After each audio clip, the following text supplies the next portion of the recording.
Many Americans have talked to oldsters who saw the stars fall in 1833. That phenomenon has never been scientifically explained.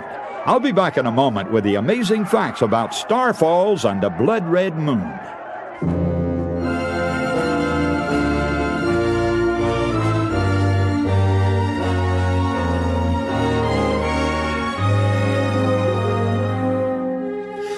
Hello, this is Joe Cruz in the Amazing Facts broadcast, facts which affect you.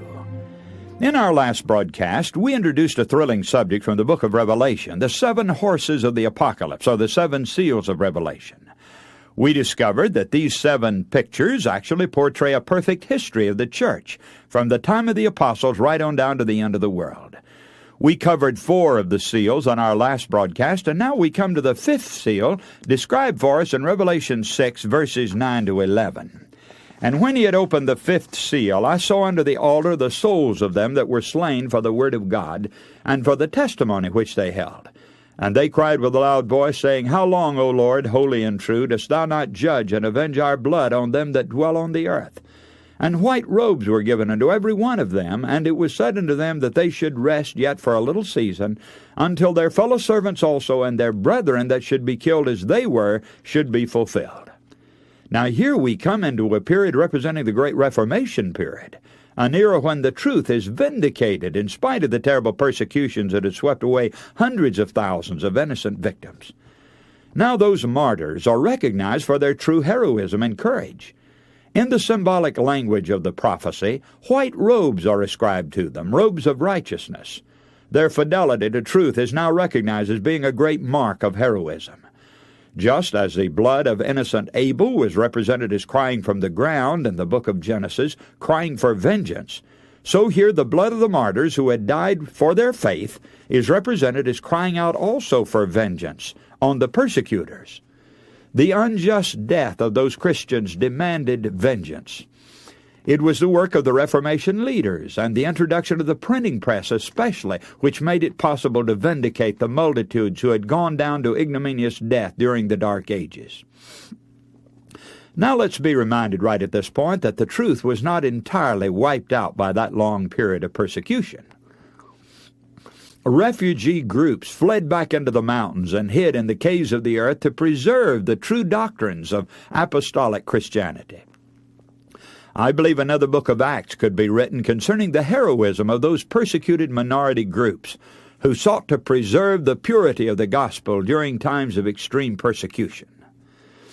So far, our investigation has brought us down very close to our own modern times. The 6th seal actually does introduce a period of signs that lead us right up to our own day in world history. Now we begin reading verses 12 to 17. And I beheld when he had opened the 6th seal, and lo, there was a great earthquake, and the sun became black as sackcloth of hair, and the moon became as blood. And the stars of heaven fell unto the earth, even as a fig tree casteth her untimely figs when she is shaken of a mighty wind. And the heaven departed as a scroll when it is rolled together, and every mountain and island were moved out of their places. And the kings of the earth, and the great men, and the rich men, and the chief captains, and the mighty men, and every bondman, and every free man, hid themselves in the dens and in the rocks of the mountains, and said to the mountains and rocks, Fall on us, and hide us from the face of him that sitteth on the throne, and from the wrath of the Lamb. For the great day of his wrath is come, and who shall be able to stand? Now, friends, here's a period of great physical signs that lead up to the actual appearance of Christ in the heavens, the second coming of Jesus. That period of persecution was to be cut short, according to the words of Christ in Matthew 24. You remember he said, Except that time be shortened, the very elect would perish. And so it was cut short. It should have continued right on up until 1798, according to certain other prophecies of the Bible. But it was cut short because of the Protestant Reformation, which began at that time. In Matthew 24:29, Jesus said, Immediately after the tribulation of those days, the sun shall be darkened, and so forth and so on. Now listen, friends. It was actually true that these great physical signs, phenomenon of nature, did take place just as soon as the terrible persecutions had subsided. You'll notice, according to the prophecy, that the first sign was to be a tremendous earthquake. And it was November 1, 1755, when that historic Lisbon earthquake took place. 4 million square miles of territory was affected by it, and 60,000 people died in just 6 minutes' time. Some people might say, well, that was just another earthquake. But listen, friends, 25 years after that, the next sign described here in Revelation actually took place, and that was the sun becoming black as sackcloth of hair, and the moon becoming as blood. It was May 19, 1780, when this great phenomenon took place. It was never understood, never has been even until this day. There was no eclipse due. It began about 10 or 10:30 in the morning. Suddenly the entire light of the heavens just seemed to fade away. The animals, of course, thought that night had come. So the cows came in, the chickens went to roost. People had to light candles in order to read ordinary print at midday, mind you. Now this is happening in the middle of the day. It was generally felt that the day of judgment had arrived, because nothing like it had ever been seen before, and neither has anything like it appeared in the years since. Now listen, when the moon did appear on the night of the great darkness, it didn't shine at all. Even though it was supposed to be a full moon, when it did come forth, it actually had the appearance of blood. Now Joel made a prophecy many, many years before, in fact hundreds of years before, in his writings, in Joel 2, 30 and 31, and he said, I will show wonders in the heavens and the earth, blood and fire and pillars of smoke. The sun shall be turned into darkness, and the moon into blood, before the great and terrible day of the Lord come. Another Old Testament prophet, Isaiah, had spoken in similar language in Isaiah 13:10. He says, For the stars of heaven and the constellations thereof shall not give their light. The sun shall be darkened in his going forth, and the moon shall not cause her light to shine. Now, friends, all these things took place exactly according to the blueprint of the Bible. First the earthquake, and then the dark day, and then the moon turning to blood. And the next startling event was described as the stars of heaven falling, as though fig trees were being shaken by a mighty wind. And this took place on November 13, 1833. It was doubtless one of the most sublime demonstrations in the heavens ever beheld by the eyes of man. Hundreds and hundreds, yea, thousands of stars were seen at the same moment in the skies, falling and shooting in every direction, exactly as though some unripened fruit was being shaken off a tree. Now there are many, many people who've talked to those who actually saw the falling of the stars in 1833, and have been able to absorb something of the terror and fear of impending judgment which gripped the world at that time. In fact, I talked to a man myself who actually saw it. He was a little boy, about 6 years old, and he told about hanging onto his mother's skirt as that terrifying event took place. Now, immediately after verse 13, which describes the falling of the stars, we read this verse. And the heaven departed as a scroll when it is rolled together, and every mountain and island were moved out of their places. In other words, friends, according to the great timetable of heaven, the next event is the coming of Jesus on the clouds of heaven. We're actually living between verses 13 and 14 of Revelation 6. Everything else has been fulfilled, and we're waiting for that grand climax of history, the rolling back of the clouds of heaven and the appearing of Jesus Christ. It has been now, about 145 years, has it, since the last sign was given? A very, very little remains in this world to be fulfilled as far as Bible prophecy is concerned. The close of probation, the 7 last plagues being poured out, and then verse 14 will take place.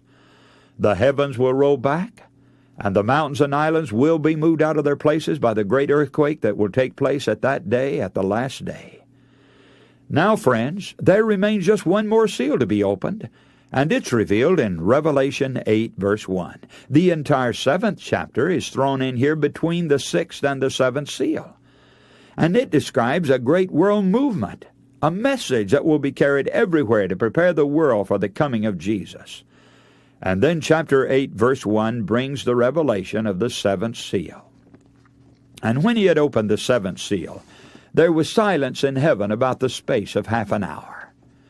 Now, here's a strange thing, friends. It only tells us that there was silence in heaven. This could only mean that heaven is emptied momentarily of its inhabitants, because you know about those millions and millions of angels there who are singing constantly the praises of God. But now suddenly all that music and that singing is silenced. And these 10,000 times 10,000 singers who constantly sing their praise before the throne of God are put to silence. But as we discovered under the sixth seal, the end of the world has come, and Christ and all the angels come down to intervene in human history. The righteous are to be resurrected. The saints of God will be translated now and taken to that heavenly home. So this 1/2 hour of time when heaven is silent is undoubtedly prophetic time. Now you know, of course, in the Bible, a day represents a year in prophecy. According to Ezekiel 4:6, I have appointed thee each day for a year. Now, if we apply this prophetic yardstick, 1/2 hour of time would be just about a week of regular days. So this would be the time, no doubt, that Christ and all the angels would be coming here to this earth to receive the saints of God to take them back to the glories of heaven. And friends, what a day that will be! Have you thought about it? The reunion in the clouds. You know what will happen, of course. The righteous dead will come forth. The living saints will be translated and given that glorious immortal body just like Jesus had after his resurrection. And then all together they'll be caught up in the clouds to meet the Lord. Think of the joy of that moment. The glory that will be revealed at that time, friends. Only two classes of people will be here then. The ones who cry for the rocks and mountains to fall on them and hide them from the face of Jesus. And then the other group who will look up and say, "Lo, this is our God. We've waited for him and he'll save us." Let me ask you something. Which group are you going to be in? No one can escape that moment of divine intervention. No one can fail to be present on that day. We'll either be here living at that time or we'll be resurrected at that time if we're faithful. And, oh, friends, I pray that we will be faithful, whether we're sleeping in the grave at that time or whether we're alive at that time. I pray that we'll be among the faithful. You know, there are so many strange ideas about how Christ will come. Some people look for a gradual conversion of the entire world. Others expect a dramatic, unexpected appearance of Christ in the heavens. Well, the Bible's clear and simple on it, friends, and it speaks with amazing detail.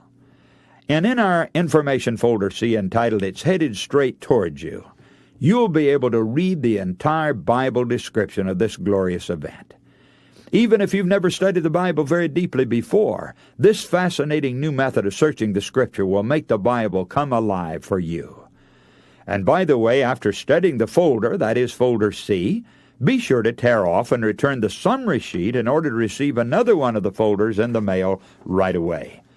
I know you'll want to receive all 12 of them, which cover some of the most important and dramatic prophecies and doctrines in the Bible. So I hope you'll write for folder C entitled "It's Headed Straight Towards You." It's headed straight towards you, and this will cover the material that we have presented on this broadcast. Now, if you would like to have today's broadcast in printed form, it's available for you also on request. Just write and ask for broadcast number 133 when you write. You ask either for folder C, or if you would like the broadcast today, it's broadcast number 133. And now, this is Joe Cruz saying goodbye for today.